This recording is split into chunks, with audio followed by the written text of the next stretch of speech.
Au nom du Père et du Fils et du Saint-Esprit, la grâce de notre Seigneur Jésus-Christ, l'amour de Dieu le Père et la communion de l'Esprit Saint soient toujours avec vous.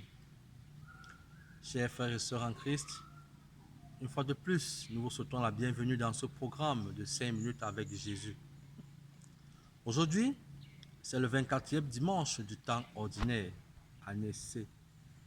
Les textes que la Sainte Église, notre Mère, nous donne pour notre méditation nous parlent de la bonté du Seigneur et aussi de la repentance de tout enfant de Dieu. Nous verrons dans la première lecture, tirée du livre de l'Exode, chapitre 32, du verset 7 à 14, comment est-ce que le peuple d'Israël, qui avait été sauvé d'une main forte et d'un bras vigoureux de la main de Pharaon, qui aussi au chapitre 16 a reçu la manne venant de Dieu. Au chapitre 17, Dieu leur donne l'eau venant du roc, et même dans un combat contre les Amalekites, Dieu leur permet d'avoir la victoire au-dessus de leurs ennemis.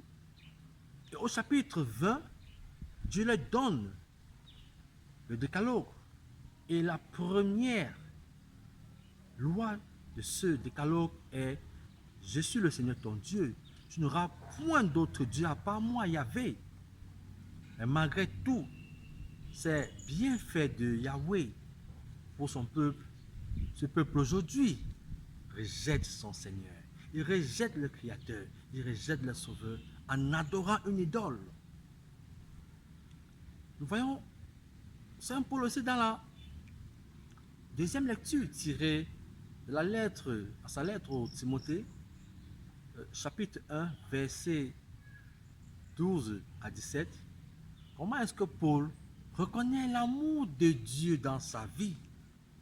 Il dit qu'il sait qu'il a été ignorant. Il a persécuté l'église de Dieu. Il a persécuté Jésus. Il a blasphémé le nom de Yahvé. Mais parce qu'il a agi d'une façon ignorante, Dieu a eu pitié de lui. Et Dieu l'a pardonné. De même aussi, comme Moïse ayant intercédé pour son peuple, Dieu renonce du châtiment qu'il voulait infliger à ses fils et filles. Bien-aimés du Seigneur, dans l'évangile, Luc, chapitre 15, verset 1 à 32, nous voyons comment est-ce que Dieu nous dit qu'il y a de la joie dans le ciel pour un de ses enfants qui se convertit que pour 99 autres qui n'ont plus besoin de conversion. Ah oui, bien-aimé du Seigneur, Dieu t'aime et en ce dimanche, il t'appelle de revenir vers lui. Il t'appelle de rebrousser chemin et de l'accepter comme seul et unique vrai Dieu. Quel péché t'empêche de revenir vers Dieu? Quel péché te maintient dans la détresse et dans le désordre? Quel péché te fait ne plus être dans la lumière du Seigneur?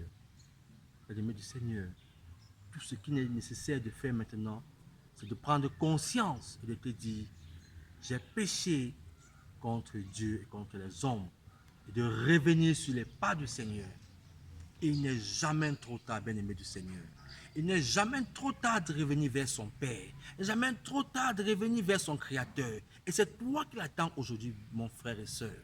Quel qu'en soit où tu es, où tu te trouves, Dieu t'aime et a besoin de toi dans sa vigne. Si tu étais allé voir les marabouts avant, le Seigneur fera fi de cela. Si tu vis dans la corruption, dans l'homosexualité, dans le mensonge, dans le désordre, dans la débauche, et que tu as pris conscience de ces péchés qui te détruisent, qui détruisent le temple de l'Esprit Saint en toi, Dieu fera fi de cela.